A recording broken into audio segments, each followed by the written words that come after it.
अब देखिए, ये लगभग हम लगातार एग्जिट पोल पर चर्चा कर रहे हैं और अब इसे ये कहा जाए कि लगभग आखिरी डिबेट होगी, उसके बाद कल सुबह परिणाम हम लोग देखेंगे, उस पर हम चर्चा करेंगे।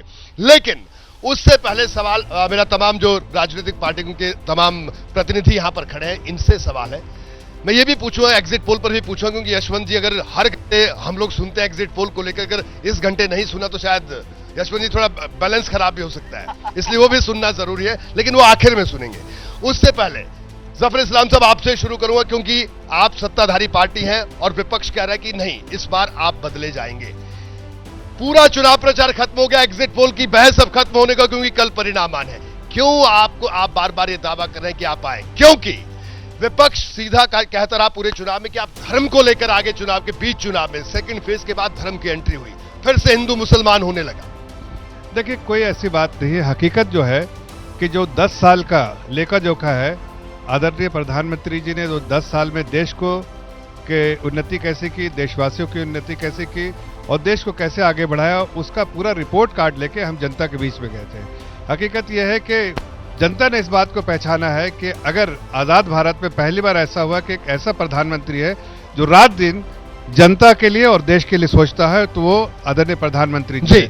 इसीलिए हम बार बार कहते हैं कि हमारे रिपोर्ट कार्ड को देखते हुए और हमारे 10 साल के कार्यकाल को देखते हुए जनता में ये विश्वास रहा कि हमें अगर चाहिए एक ऐसा लीडर जो देश को आगे बढ़ाए, देशवासियों को बेहतर हालत में लेके जाए और बेहतर हालत में, तो वो सिर्फ नरेंद्र मोदी जी कर सकते हैं। इसलिए मुझे किसी पार्टी से कोई शिकवा शिकायत नहीं है। हमारे कैंपेन का समय खत्म हो गया है, हमें कोई किसी से टीका टिप्पणी भी नहीं करना चाहते। बस इतना जरूर कहना चाहता हूं कि हर पल अगर हम धन्यवाद देने का होगा तो हम जनता को धन्यवाद देंगे कि जनता ने आशीर्वाद दिया प्रधानमंत्री जी को कि वो प्रधानमंत्री जी 10 साल थे, आगे भी 10 साल रहेंगे और देश की सेवा करेंगे। जी, मैं आलोक शर्मा जी के पास आऊंगा। सर बताइए, क्या कहना है आपका? जो मेरा सवाल वही आपसे जो इनसे सवाल था। देखिए, बिल्कुल मोदी जी का 10 साल का कार्यकाल था, उनको अपना रिपोर्ट कार्ड देश की जनता के बीच में ले जाना चाहिए था, लेकिन वो तो ले गए तमाम चीजों को, जो जिन चीजों का कोई रिलेवेंस नहीं था। कि कांग्रेस आएगी तो ज्यादा बच्चे वालों को प्रॉपर्टी बांट दी जाएगी, 2 कमरे में से 1 कमरा दे दिया जाएगा। अरे भाई, आपने 10 साल तक शासन किया, बताइए ना कि 35 रुपए में पेट्रोल और डीजल कहां मिल रहा है? आप बताइए ना कि चाइना क्यों घुसा हुआ है? आप बताइए ना कि पुलवामा के शहीदों को आज भी शहीद का दर्जा क्यों नहीं मिला? आप बताइए ना देश के ऊपर 5 गुना कर्जा क्यों हो गया?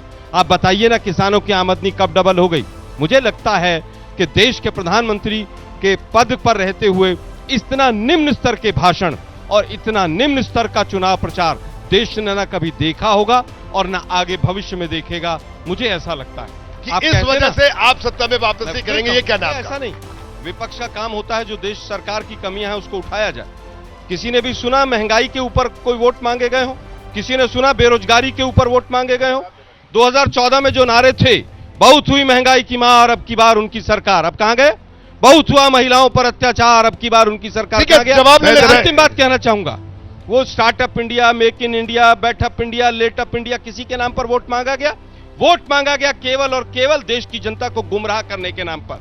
ठीक है सर, इसीलिए आपका जवाब लेते फिर लोगों के पास भी जाना है, इस बार जवाब देगी। जी देखिए, आज के दिन मैं बिल्कुल तू मैं नहीं करना चाहता हूं, इसलिए मैं इनके किसी बात का उस तरह से जवाब नहीं दूंगा। इनको टोका भी नहीं मैंने, लेकिन मैं इनकी बात का जरूर जवाब देना चाहता हूं कि आज देश को यह पता है कि जब 2004 से 2010 के बीच में अगर कोई महंगाई का जो आंकड़ा देखेगा तो उसको भी पता है कि महंगाई कहां पर थी और आज कहां पर है।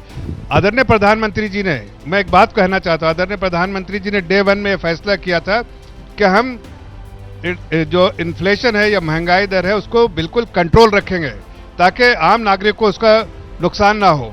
इसीलिए आज अगर देश के रेटिंग में अगर उसमें जो ऑब्जर्वेशन आया रेटिंग एजेंसी का कि उन्होंने कहा है कि अब जो है स्टेबल से पॉजिटिव किया है, तो उसका एकमात्र कारण है कि महंगाई कंट्रोल में रही है। उसका जो बोले इन्फ्लेशन स्टेबिलिटी के बारे में कहा। ठीक है, जबर भाई, ये जो बड़ी देर से इंतजार कर रहे हैं, देख रही है, सबके पास आंखों में पट्टी, कुछ लोगों के सवाल कर सकते। जी, इससे सवाल आपका, ये बताइए।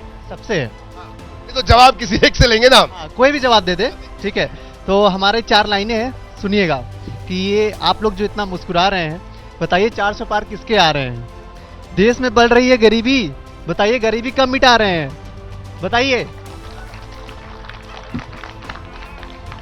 देखो भाई, ऐसा है, 400 का नारा हमारा है और देश की जनता का ये एक इशारा है। उसी की वजह से हम आज, मुझे लगता है कि हम 400 पार कर पाएंगे और उसका धन्यवाद हम सभी जो लोग बैठे हैं और देश की जनता को देता हूं।